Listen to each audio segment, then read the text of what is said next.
بسم اللہ الرحمن الرحیم۔ نبی صلی اللہ علیہ وآلہ وسلم نے اپنی تلوار نکالی ہوئی ہے، تلوار کا نام ذوالفقار ہے، اس کے اوپر ایک شعر لکھا ہوا ہے، فی الجبن عار وفی الاقبال مکرمۃ، بزدلی میں تو شرمندگی ہے، آگے بڑھنے میں عزت ہے، والمرء بالجبن لا ینجو من القدر، جو بندہ بزدل ہوتا ہے وہ کبھی بھی تقدیر کے فیصلے سے بچ سکتا نہیں۔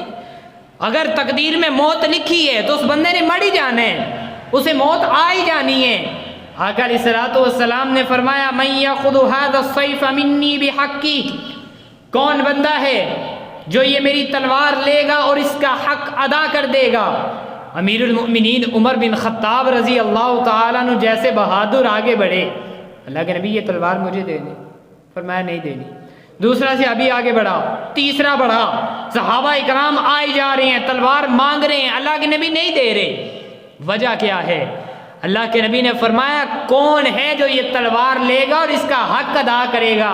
ہر صحابی تلوار تو مانگ رہے ہیں، اس کا حق کیا کوئی پوچھ ہی نہیں رہا۔ تو حضرت ابو دجانہ نے کہا اللہ کے نبی آپ کی تلوار کا حق کیا ہے؟ فرمایا یہ تلوار پکڑیے اور کافروں کی صفوں کے اندر گھس جائیے، پھر آپ نے بزدلی نہیں دکھانی، جو کافر سامنے آئے اس کا سر تن سے جدا کر دو، بہادری کے ساتھ لڑتے جاؤ حتیٰ کہ تلوار ٹوٹ جائے، تم ثابت قدم رہنا، یہ میری تلوار کا حق ہے۔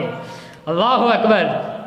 تو اب سناٹا چھا گیا، حضرت ابو دجانہ رضی اللہ تعالیٰ نے یہ تلوار پکڑی تھی، انہوں نے نبی صلی اللہ علیہ وسلم کی بچاؤ کے لیے 80 زخم کھائے تھے،